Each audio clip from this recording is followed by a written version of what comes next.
અને હવે આપણે એગ્રી કોમોડિટીઝના કારોબારની ઉપર નજર કરી લઈશું. હળદરની અંદર મોટો ઘટાડો અહીંયા આગળથી આપણને આજે શરૂઆતી કારોબારમાં આવતો જોવા મળી રહ્યો છે. ખાસ કરીને આપણે હળદરની વાત કરીએ તો 4.82% જેવા ઘટાડા સાથે અહીંયા આગળથી હળદરમાં કામકાજ, જીરા અને ધાણામાં એક પોઝિટિવિટી સાથે લીલા નિશાનની અંદર કારોબાર થતા જોવા મળી રહ્યો છે. ટ્રેડબુલ સિક્યોરિટીઝના ભાવિક પટેલ આપણી સાથે જોડાઈ ગયા છે. ભાવિકજી, સ્વાગત છે આપનું અને નવા વર્ષની આપને ઘણી શુભકામનાઓ. હળદરમાં એક મોટો ઘટાડો આપણે જોઈ રહ્યા છે. જીરા અને ધાણામાં હલકી ખરીદારી. કઈ રીતે મસાલા પેકને આપ જોઈ રહ્યા છો?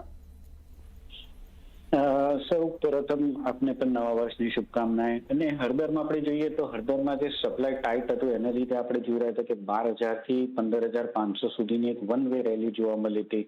હવે અત્યારના લાગી રહ્યું છે કે થોડુંક પ્રોફિટ બુકિંગ જરૂરથી અહીંયા દેખાઈ રહ્યું છે, એટલે જ માર્કેટમાં આપણે થોડુંક કરેક્શન જોવા મળ્યું છે. બટ અગેન આ કરેક્શન જે છે એ બહુ એક્સપેક્ટેડ નથી કે બહુ મોટું કરેક્શન જાય, કારણ કે ઓવરઓલ નવો માલ જે આવવાનો છે જે 2 મહિના 3 મહિનાની વાર છે અને અત્યારના હજી પણ સપ્લાય થોડુંક ટાઈટ જરૂરથી છે.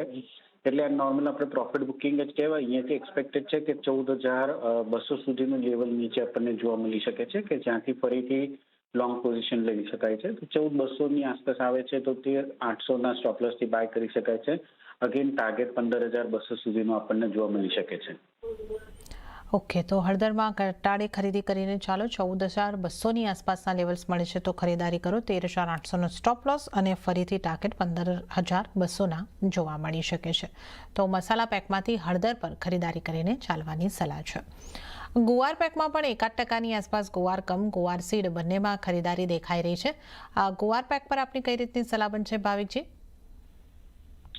ગુવાર પેકમાં આપણે જોઈ રહ્યા છે કે થોડું કરેક્શન પછી હવે સ્લાઇટ આપણને રિકવરી જોવા મળી છે. અગેન ફંડામેન્ટલ્સ આપણે જોઈએ તો ફંડામેન્ટલ્સ કોઈ બહુ મોટું ખાસ પોઝિટિવ દેખાઈ નથી રહ્યા. બટ અહીંયાથી આટલું કરેક્શન પછી હવે લાગી રહ્યું છે કે થોડુંક શોર્ટ કવરિંગ ને રિકવરી જોવા મળી શકે છે. મેઇન આપણે સીડ 5,350ની ઉપર જાય તો જ લાગે છે તેજી, અને સેમ વે ગમની વાત કરીએ 10,300 10,400ની ઉપર જાય તો જ તેજી લાગે. બટ આજના દિવસમાં થોડીક રેલી જોવા મળી રહી છે, તો આઈ થિંક બાય એન્ડ ડિપ્સની સ્ટ્રેટેજી રાખવી જોઈએ કે જ્યાં સીડની આસપાસ 49.50ની આસપાસ સીડ બાય કરી શકાય છે 5,050ના ટાર્ગેટથી, અને સ્ટોપ લોસ રાખી શકાય 4,900નો. અને સેમ વે ગમની વાત કરીએ તો ગમ પણ 9,100ની આસપાસ બાય કરી શકાય છે 9,000ના સ્ટોપ લોસથી. 9,250નો ટાર્ગેટ રાખી શકાય છે. ઓકે, ઇન્ટ્રાડે માટે ગુવાર કમ ગુવાર સીડ બંનેમાં બાઇંગ કરીને ચાલી શકો છો. સીડની વાત કરીએ તો 4,900ની આસપાસના સ્ટોપ લોસ રાખો અને 5,050નો ટાર્ગેટ તમને જોવા મળી શકે છે. અને ગુવાર ગમની વાત કરીએ તો 9,000નો સ્ટોપ લોસ અને 9,250ના ટાર્ગેટ માટે ખરીદી કરીને ચાલી શકો છો. તો આ આપણે અહીંયા કરતી ગુવાર પેકની વાત કરી. કોકુડમાં પણ 1% દબાણ બનતું આજે આપણને જોવા મળી રહ્યું છે. કોકુડને માટે આપની ભાવિકજી કઈ રીતની સલાહ બનશે?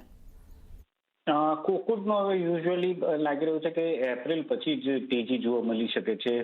હાલ અત્યારના બહુ મોટી તેજી દેખાઈ નથી રહી. આપણે જોઈ રહ્યા છે કે સતત 3400થી આ સ્ટોકમાં કોકુડમાં આપણને કરેક્શન જોવા મળી રહ્યું છે, અને આ લાગી રહ્યું છે કે કરેક્શન જે છે હજી પણ નીચે જઈ શકે છે.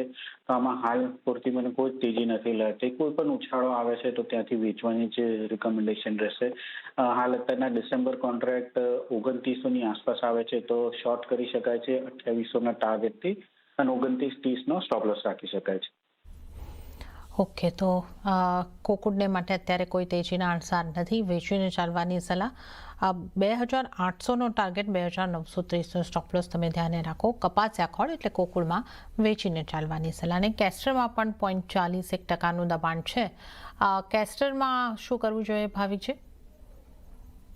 કેસ્ટરની વાત કરીએ તો કેસ્ટરમાં પણ અગેન ખરાબ જ દેખાઈ રહ્યું છે. આમાં પણ મને મોટું અત્યારના કોઈ પણ તેજી દેખાઈ નથી રહી. આઈ થિંક આમાં પણ શોર્ટ કરીને જ ચાલવાનું રહેશે. હાલ અત્યારના આજના દિવસમાં જોઈ રહ્યા છે કે માર્કેટમાં એટલું મોટું વોલ્યુમ જોવા નથી મળી રહ્યું, એટલે થોડુંક વેઇટ એન્ડ વોચ કરીશ. એકવાર વોલ્યુમ પિકઅપ થાય પછી અગેન શોર્ટની જ રિકમેન્ડેશન છે.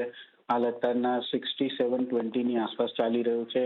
આમાં 6,750ની આસપાસ આવે છે તો એકવાર શોર્ટ કરી શકાય છે 6,700નો ટાર્ગેટ માટે, અને 6,780નો સ્ટોપ લોસ રાખવું જોઈએ. પણ આમાં લિમિટ ક્વોન્ટિટી ઓછી રાખવી જોઈએ, કારણ કે વોલ્યુમ જે છે થોડુંક ઓછું દેખાઈ રહ્યું છે. ઓકે, તો અહીંયા આગળથી એરંડામાં પણ સેલ કરીને ચાલવાની જ સલાહ બની રહી છે. 6,750ની આસપાસથી 6,700ના ટાર્ગેટ, 6,780નો સ્ટોપ લોસ ધ્યાને રાખો. અને ત્યારે જ ભાવિકજી, આપનો આભાર અમારી સાથે જોડાવા બદલ અને તમામ એગ્રી કોમોડિટીઝ અંગે ચર્ચા કરવા બદલ આપનો ખૂબ ખૂબ આભાર.